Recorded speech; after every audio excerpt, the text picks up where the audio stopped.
Hey guys, welcome back to another video. One of the most important things in a chess game is to maintain your focus and keep your mind sharp throughout the course of the entire game. As much as chess is a game of logic, preparation, spatial reasoning, etc., it's also very much so a psychological game. And throughout the course of a game, there's many ways that you can lose focus, that many players often do lose focus. For example, if you make a mistake, it's easy to kind of beat yourself up and kind of check out for the rest of the game. A lot of times, if you're way ahead in the game, you expect your opponents to roll over. And if they don't, sometimes that causes panic. If your opponent is pressuring you with lots of dangerous moves, sometimes you get fatigued and tired of thinking of all the possible lines, etc. And those are just a couple examples. Another one is tunnel visioning, which happens to me, happens to a lot of chess players, where you become fixated on a specific plan and you're not really organically playing the board or what's actually going on. Today I wanted to go over one of my recent games, which I think highlights some of these concepts pretty well. And there's a lot to be learned from some of the mistakes made, like every other game. So I started with the black pieces here, and my opponent plays d4, d5, and e4 is played. So once your opponent tries to take the center, you can't allow them to do this. You have to take back here. You don't want to let them get away with e4 and d4. That's basically the whole point of playing d5 against d4. So I went ahead and took the pawn here, and we made a couple developing moves, and my opponent played f3, and this is known as the Blackmar gambit. So I don't really want to, defend this pawn any further. I'm just going to go ahead and take the extra pawn that they're offering me, that my opponent's offering me. So they take back with the queen, actually. And I was expecting them to take back with the knight because that is the main line of this gambit opening. But they went ahead and took back with the queen. So now I'm up a pawn here, and, because this is a gambit, I'm just slightly worried. I'm wary of the fact that they're going to be probably mounting or trying to mount an attack on my king early on in the game and get some initiative against me. So I start tunnel visioning a little bit. My goal here is to just get my king out of danger, just get my king castled, which is an opening principle and it's important. But notice for a couple moves here, I missed an even better move. So let's see, he plays a3, and I play bishop to e7. Both of these moves that I made previously, I could have just taken this free pawn. Typically, if the knight's taking this pawn is guarded, but since the queen took back, this pawn is just a free pawn for the taking. So my moves weren't necessarily terrible moves or bad moves, but this is an example of tunnel visioning in action. So okay, they keep developing, and I get my king to safety.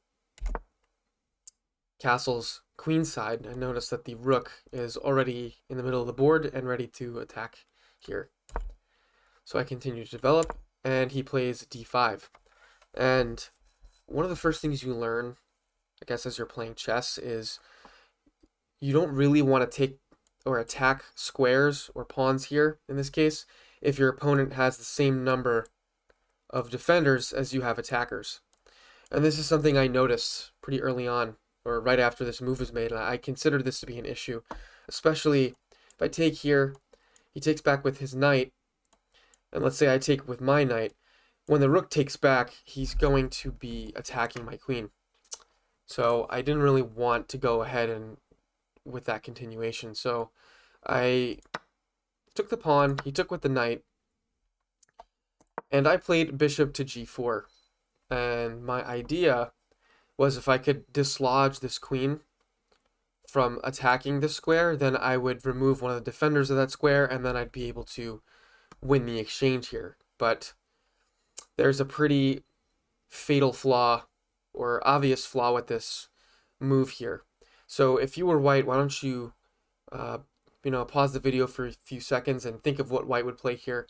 Think of how you can perhaps capitalize on the move that I have just made to win some material. And I'll give you a few seconds. Okay, so the answer is knight takes on f6. So the issue is the knight takes the knight, hitting me with check. So I have to respond to the check. And in that same process, he's removing the defender of my bishop.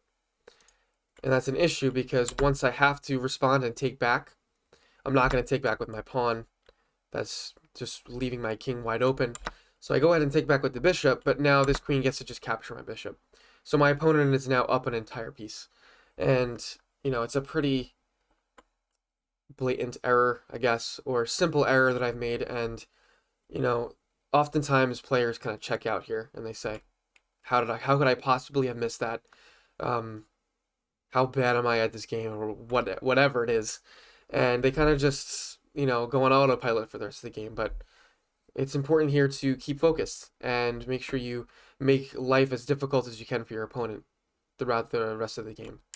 So obviously, after this whole set of moves, my queen has been under attack. So once he trades captures there, I have to move my queen out of the way, and I move while also attacking his bishop on e3. And instead of moving the bishop back, or either this way or this way, let's say, my opponent gets very aggressive and plays bishop to h6.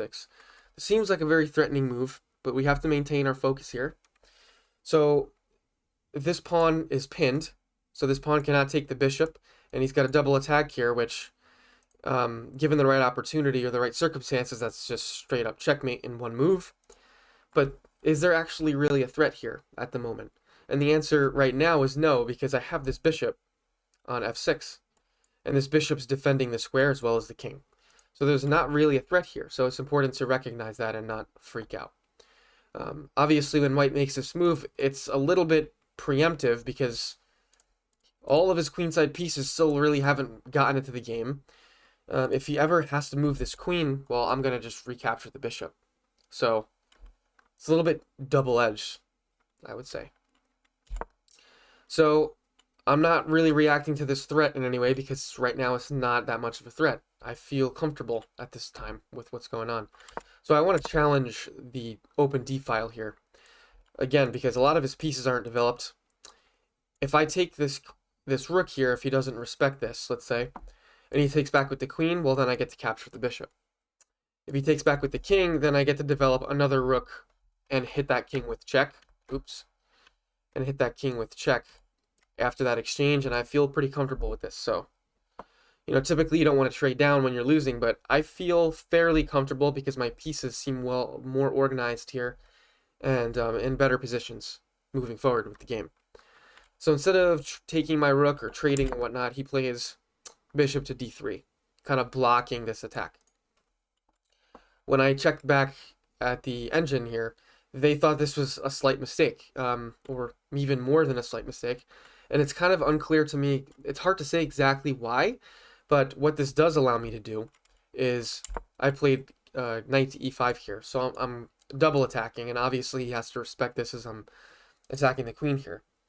And this is a good move, and there's really only one very solid move for white here.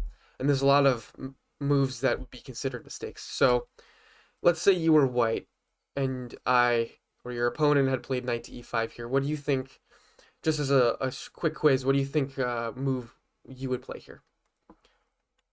And I'll give you a few seconds again just to think about this for a bit and see if you can figure out the importance of the queen being on this file, which I've already mentioned. So I think the best move by far for white is just pushing the queen back to g3, because we're still maintaining the pin at that point. It's very important for the queen to stay on this file, because otherwise this bishop is just going to be hanging. So, and let's say even if he moves back here, I'm going to take the bishop, let's say, and after he retakes with the pawn, it's possible I can create some opportunities for checks with my queen, etc.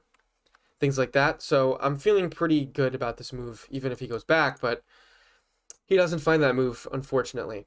So what my opponent does instead is bishop sacrifice, attacking my pawn on h7 with check. And again, there's a whole bunch of pieces surrounding my king here, but it's important to keep your cool and ask yourself what is really being threatened here. So I'm going to go ahead and take this guy because, again, this queen and this bishop are not really a threat still. So I take the bishop, and now he still has 2 pieces under attack.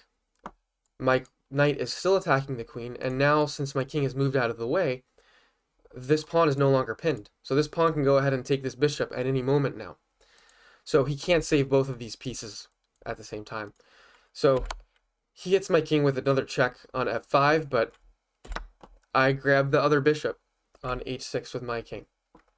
So now I'm the one who's up material. And my king is slightly vulnerable, so this game is, is far from over, but that was a bit of an ill-fated couple of moves for white there. White hits me with another queen check, and I bring my king to g6. So since he really doesn't have many of these other pieces in the game, he can't really threaten checkmate at this moment. But my king is vulnerable, so. And my opponent plays knight to f3. And since I'm up material now, and since I'm trying to kind of diffuse tension and things of that, like that, I'm more than willing to trade my knight. Although it opens up this file for the rook. So that is one thing I'm a little bit worried about. This queen's already covering here. If this rook moves here, he's going to hit me with a check, and it's going to get uncomfortable pretty quickly. So there's been this tension the entire time between these 2 rooks. And after he recaptures, I'm just continuing to trade down and trying to get into an endgame where I'm just up a bishop. So he takes with the king. I activate this rook in a central open file with check, and he moves his king away. And I bring my queen up to e3 with check. So I am hitting him with another check, but the main purpose of the move from me, my thought process here was, I don't want to allow this rook to get to g1. So obviously, if he moves the rook there now, I'm just going to capture it. So I'm kind of cutting off at least that resource from him. And he simply moves the king away after the check. And now I run into another tunnel visioning issue. So I want to get my king out of this danger area. My thought was, let me get this bishop out, let me move this pawn and kind of sneak my king onto f7, kind of away from danger. Or so I thought. There's a pretty obvious drawback to this, which is that I am creating a pin on this bishop if this file is taken up by either the queen or the rook. So it's usually not a good idea to create pins on your king like that with your pieces, but let's see what happens. So instead of moving the rook on this file, he brings the queen over, again creating a pin. And I move my queen back to f4. And guess what? I just want to trade. I'm up the bishop. It's my goal. I want to get these queens off the board and breathe a little bit easier for the rest of this game. But of course, my opponent doesn't want to allow me to do that since I'm up in material. So he moves all the way back. And I think this is a free pawn. So I go ahead and take the pawn. I feel fairly comfortable, but let's see if you can capitalize with white for the, I guess, 3rd time in this game. Pretend you're white here. What move do you think is the best for white to play after I capture the pawn on f3? Give it a few seconds, and I will get back to you in a bit. It may have something to do with the pins that I've been mentioning the last couple seconds. So the move that white played, which is a great move, is pawn h4. Still pinned. So this pawn move, once he makes this pawn move, I cannot move my bishop out of the way. So I'm going to have to sacrifice that bishop. So I play f6, just defending the square. He captures the bishop, and I recapture. But, okay, I'm still up a little bit. We both have queens, we both have rooks, but I do have 2 pawns here. They are doubled, but this pawn, specifically on g5, is a passed pawn. There are no pawns impeding his progress to become a queen on the other side of the board. So that's a pretty big, it's a pretty big advantage that I have still, even after that mistake. So my opponent plays queen to h2, doubling up on this file. I think he's probably looking to maybe hit me with a check or something, but I'm not sure his purpose. But I saw this and I saw another opportunity to trade down pieces, which I'm more than happy to do, especially with this pass pawn. So he takes one of the defenders off this back rank. So I play rook to d1 check. And obviously this rook is defended, and it's also attacking his rook on h1 and delivering check. He has to take this rook. If he doesn't take the rook, I'm going to just win his rook. So, since I'm also attacking that square with my queen as well. So he has to accept this trade, and I recapture with check. And his king only got one move here. And now this gets a little bit funky, because I get a little bit confused. I don't have a lot of time left, and I'm not really sure exactly how to close this game out. I hit him with another check. He defends with his pawn, and I just start pushing my pawn, which is fine. What do you do with pass pawns? You push pass pawns. So as long as this guy's not under attack, I push him. So that's what I did. Now I am dropping a pawn here, which I won't lie, I didn't actually realize. I was tunnel visioning again, kind of just trying to get this pawn promoted. But okay, he'd go ahead and takes the pawn, and I play queen to g5. Now, if you're in an endgame with rooks, it's often a really great idea to put your rook behind the pawn. Since this is not a rook, it's a queen, you can tend to be more active with your queen. I don't have to just stick her behind this pawn. I can be more active, and also I can more actively attempt to trade down my queens. So considering this pass pawn, if I was able to get rid of these queens, get these queens off the board, this king is so far away for white, there's no way he's going to be able to chase me down. This should be an easy win. So this would have been a great opportunity for me to probably play here.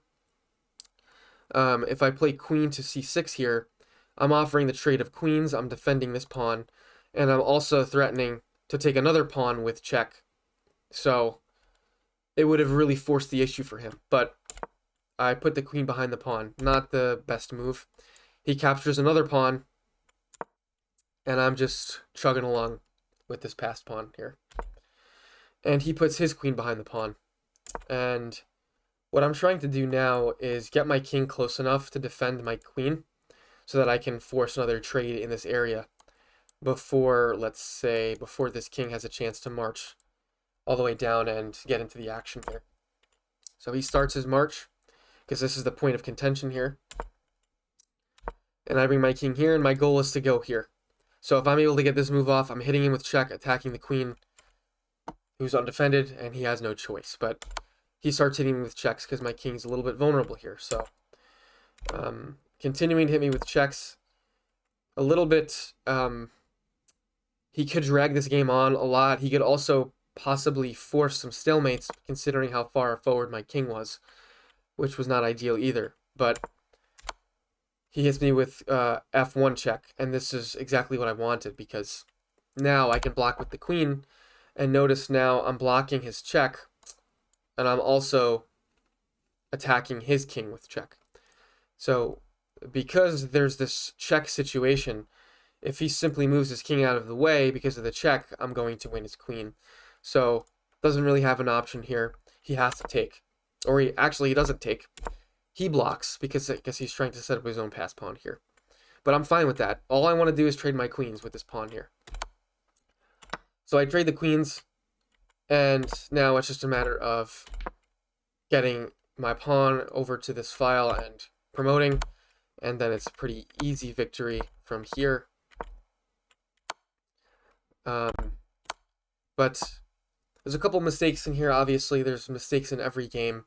I think I was able to pull this one out because I was able to maintain my focus, I think, a little bit better than my opponent, especially after, let's see, after I make this initial mistake here. You know, I kept my cool for the most part, and I think he got a little aggressive. He didn't finish developing his pieces before he started getting a little bit too aggressive, and I was able to capitalize on that with better coordinated pieces, better active pieces, and it was able to close this game out. So again, I think it's a good example of some of the ways in which you can lose focus or keep your mind sharp throughout the course of a game. And that's all for me, so I hope you enjoyed that, and I will see you guys next time. Thanks.